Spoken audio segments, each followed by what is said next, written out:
কোচবিহারে কালী পুজোর রাতে ঘটে গেল এক চাঞ্চল্যকর ঘটনা। অভিযোগ উঠেছে জেলা পুলিশ সুপার নিজেই লাঠি হাতে কয়েকজন বাসিন্দার উপর চড়াও হয়। ঘটনাটি ঘটেছে শহরের ৯ নম্বর ওয়ার্ডে পুলিশ সুপারের বাংলো সংলগ্ন এলাকায়। জানা গেছে বাজি ফাটানো নিয়ে প্রতিবাদ করতে গিয়ে পুলিশ সুপার স্বয়ং নেমে এসে মারধর করেন বলে অভিযোগ। আহত হয়েছেন 7 জন, যার মধ্যে 5 জন নাবালক নাবালিকা। গুরুতর আহতদের মধ্যে রয়েছেন স্থানীয় আইনজীবী মল্লিকা কার্জি। অভিযোগ, ঘটনাস্থলে কোনো মহিলা পুলিশ উপস্থিত ছিলেন না। আমরা শুনে নেব আইনজীবী মল্লিকা কার্জি এই ধরনের ঘটনার প্রতিবাদে সংবাদ মাধ্যমে কি জানিয়েছেন। মারধর করে এই যে দেখুন দেখাচ্ছি, ঠিক আছে। তো আমার কথা হচ্ছে যে আমরা একটা সুবিচার চাই এটার।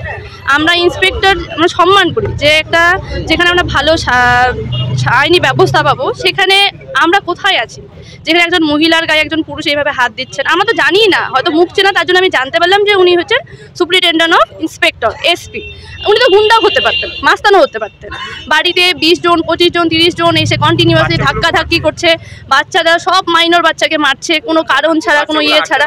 যদি কোনো ব্যাপার হয়ে থাকে বা কোনো যদি ওরা ভায়োলেন্স করে থাকে, সেটা কমসে কম উনি ওয়ার্নিং দিতে পারতেন, একবার বলতে পারতেন ভালোভাবে যে অনেক হয়েছে, রাত্রি হয়েছে, তোমরা বাড়ি যাও। কোনো রকম কোনো কথা বলা ছাড়া এই যে মারধর করা, সেটা কি ওনার উচিত হয়েছে? উনি তো নিজে একজন আইনের লোক, তাহলে উনি কি করে একজন মহিলার গায়ে হাত দিলেন? ঠিক আছে। তো এই যে বাড়িতে আসার পরে ধাক্কাধাক্কি, জোরে চিল্লাহাল্লা, অকথ্য ভাষায় গালিগালাজ করা। আমরা বাড়িতে 2 জন মহিলা ছিলাম, ওনারা এতজন পুলিশ আসছেন, কেউ তো ইউনিফর্মে ছিল না। এতজনকে যখন ডাকতে পারছে উনি, তাহলে কি একজন মহিলা কনস্টেবলকে ডাকতে পারছেন না? আমরা তো কোনো রকম ক্রিমিনাল অফেন্স করিনি।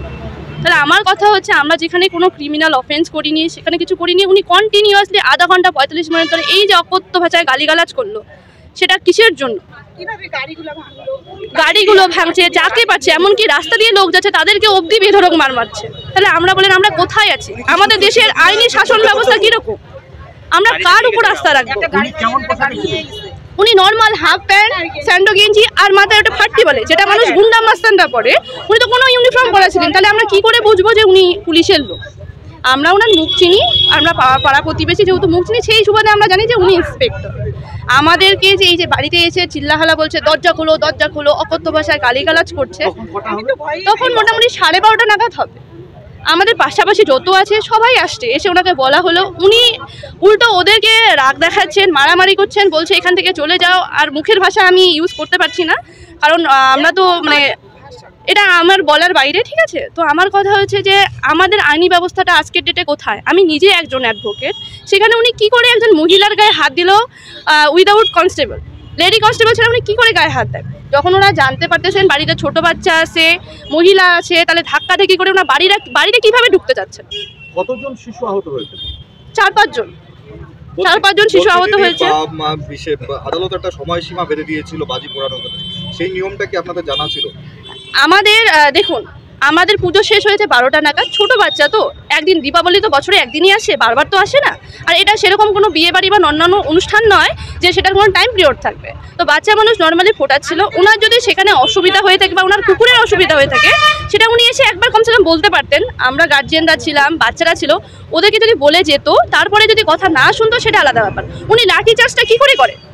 উনি ওই চেয়ারে বসে আছে সেটা সবাইকে সুরক্ষা দেওয়ার জন্য, সেটার অপব্যবহার করে, গুন্ডা মাস্তানি করে মানুষের বাড়িতে গিয়ে ভাঙচুর বা মানুষের বাচ্চাকে, বাড়ির বউকে গায়ে হাত তোলার জন্য নয়। নিশ্চয়ই আপনারা এখন কি করবেন?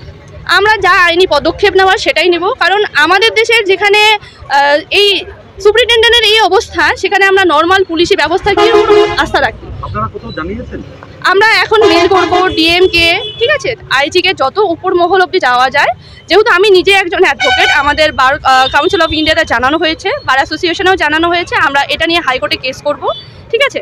আশা করি এটা সুবিচার পাবো। দিদি, কি মনে হচ্ছে উনার বাংলোতে বেশ কিছু পোষ্য কুকুর রয়েছে, সেগুলোর অসুবিধার কারণে? সেটা আমি জানি না, সেটা যদি উনি না জানেন তাহলে আমাদের পক্ষে তো জানা সম্ভব না। আমরা তো কেউ বাংলোর ভিতরে ঢুকি না, আর এটা নর্মাল বাড়িও না, কেউ যে যাবে ওনার বাড়িতে গিয়ে দেখবে কি ব্যবস্থা, কি ওনার যদি অসুবিধা হয়ে থাকে কুকুরে, সেটা অবশ্যই জানাতে পারতো। উনি বলেছিলেন যখন এসেছিলেন? না, উনি তো অকথ্য ভাষায় গালিগালাজ করছিল, তখন আমি কোনো কারণে শুনতে পারলাম যে ওনার কুকুরের নাকি অসুবিধা হচ্ছে।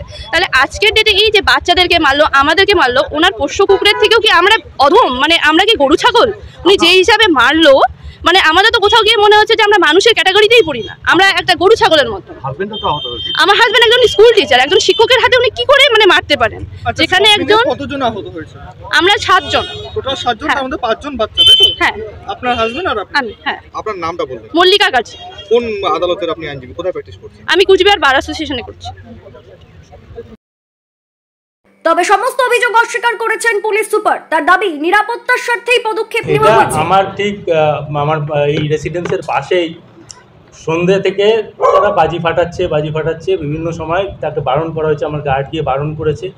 এই আমরা ভাবছি এই শেষ হবে রাত 10টা নয় 11টা নয় 1টা অবধি ফাটিয়ে যাচ্ছে, কন্টিনিউয়াস 1টা অবধি ফাটিয়ে যাচ্ছে। আমার স্ত্রী পর্যন্ত কাউন্ট করেছে যে একসাথে 60টা পর্যন্ত ফাটিয়েছে।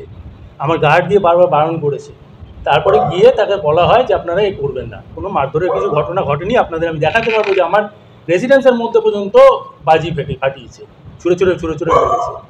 আমার এই কুকুরগুলো দেখুন যে চিৎকার করে পাগল হয়ে গেছে। না, মারধরের কোনো ঘটনা কিছু নেই।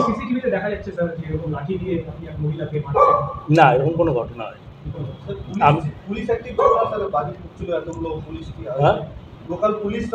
হ্যাঁ, অনেকবার তাদেরকে আমার গার্ড গিয়ে বারণ করেছে, রিকোয়েস্ট করেছে, শোনেন। Bureau news, ABN 24/7।